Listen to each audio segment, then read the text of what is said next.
All right, ready to dive deep. Today we're looking at excerpts from a sermon. Okay. It's called He Who Calls You is Faithful, Part 2. Oh, interesting. Yeah, and we're going to try to pull out those key ideas without making you listen to the whole thing. Sounds good. I'm always up for a good deep dive.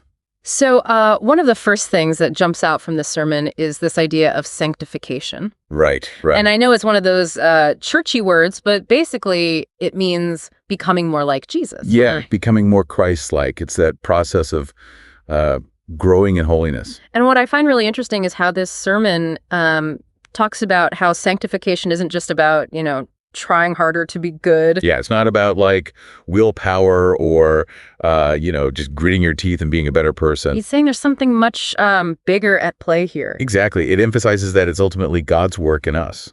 So it's not just me on my own struggling to, reach some impossible standard. It's a partnership. We cooperate with God, we make choices, but ultimately, He is the one who initiates and sustains that transformation within us. Wow, that's a game changer. It is. It really takes the pressure off, wouldn't you say? Like, I'm not alone in this. Absolutely. And that kind of leads into another point the sermon makes about God being the God of peace. Okay. Yeah, there's a lot of talk about peace in this sermon. But it's not just the absence of conflict, right? Because life is messy. There's always going to be some level of conflict or challenge. Yeah, no kidding. Like if I waited for everything to be perfect before I felt peaceful, I'd be waiting forever. Right. Exactly.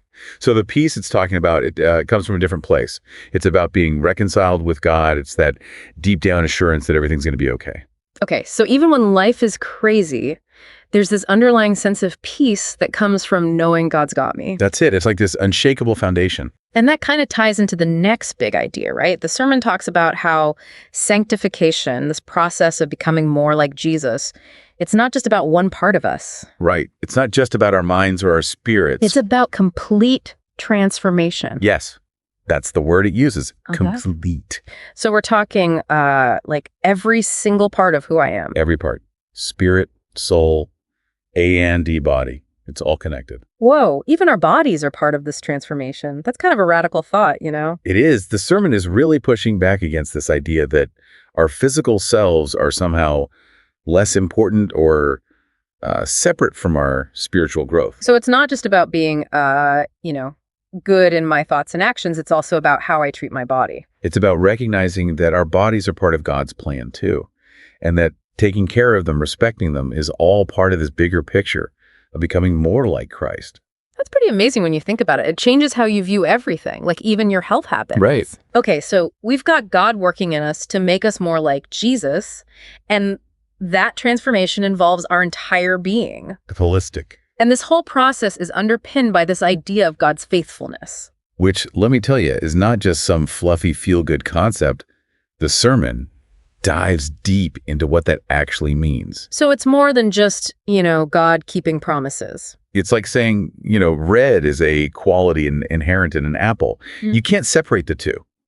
That's how faithfulness is with God. So it's not just that God chooses to be faithful, it's that he can't be anything but faithful. It's part of his essence. Exactly. He can't be unfaithful because it would be like being untrue to himself. That's a powerful distinction. Yeah, and it really hits home when you contrast it with human nature. Right. Because we all know what it's like to let people down, to break promises, to be flaky. Oh, yeah. Tell me about it. But God is different. He's completely steadfast, unwavering, and that's a huge comfort when you think about it. It really is. Because when you've been burned by people, knowing that God's faithfulness is absolute, that he'll never let you down, well, that's pretty amazing. It's a rock to stand on when everything else feels shaky. Okay, I'm seeing how all these pieces fit together. Yeah. So God's faithfulness is like this bedrock that underpins everything. Yes. And the sermon goes on to connect this idea of God's faithfulness to our eternal security in Christ, which is a pretty big topic. And we're going to unpack that in just a minute. Welcome back. We were talking about God's faithfulness.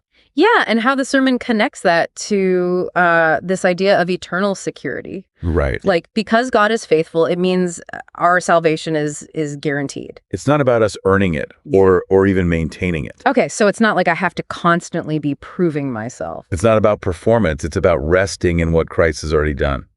That changes everything. It does, doesn't it? Like all that energy I've wasted trying to be good enough. Exactly. Like I can finally breathe. It frees you to focus on gratitude and trust instead of fear. Yeah, what would it look like to actually live like my salvation was secure? That's the invitation of this sermon, I think. It's pretty radical. And it doesn't stop there. Oh. The sermon says God's faithfulness isn't just about, the afterlife. It's about here and now. It's about everything. Really?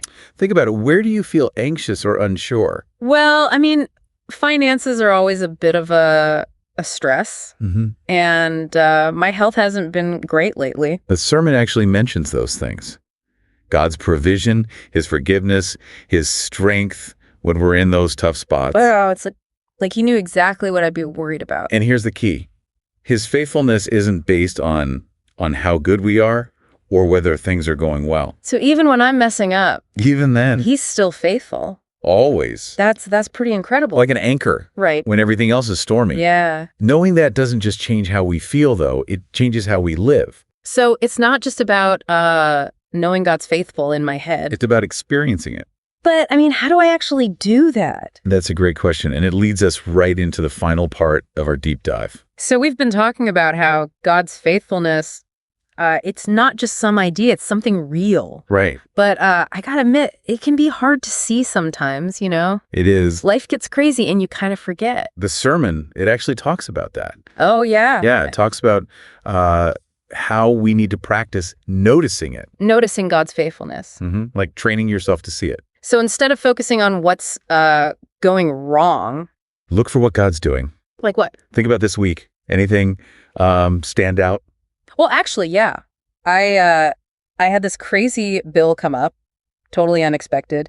And then I got this bonus at work out of nowhere, and it basically covered the whole thing. There you go. It was kind of freaky, honestly. Right. We brush it off as coincidence. Yeah. But what if it's not? You mean like it was God? It's like he's saying, see, I got you. So I should pay more attention to those little things. Exactly. Those with what some people might call miracles. But they happen all the time. All the time. Wow. It's like if I could just shift my thinking. You start to see it everywhere. That's pretty cool. And it gets even better. There's more? It's not enough to just receive God's faithfulness. We got to reflect it. Reflect it. You mean like how I treat other people? Yeah. Think about it. If God's that faithful to you, shouldn't we be trying to do the same for others? That makes sense, I guess, but... It's hard, right? Yeah. I mean, I'm not perfect. I mess up all the time. But that's the thing. We're not doing it alone. We've got God's help. Exactly. His spirit, it's like this power source. So it's not about me being perfect. It's about letting God work through you. Show his faithfulness to the world. Yeah. Man, this whole deep dive has been mind-blowing. It's pretty amazing stuff. I feel like I'm seeing things in a whole new light now. And that's just from, this one sermon. Imagine what else is out there. Right. And the cool thing is, this message, it's not meant to be kept secret. We should be sharing it. Think of the people around you hurting, struggling. They need to hear this. This could be life-changing for them. You're right. It makes you want to be a better... friend, family member. Yeah, just better at showing God's love. And sometimes it's not even about the words we say. It's about actions. Just being there for people. Like God's there for us. No matter what. Wow, I'm really glad we did this deep dive. Me too. Thanks for walking us through it all. And to everyone listening, we hope this has given you something to chew on. Think about where you've seen God's faithfulness in your own life. And how you can show it to others. Thanks for joining us on the deep dive.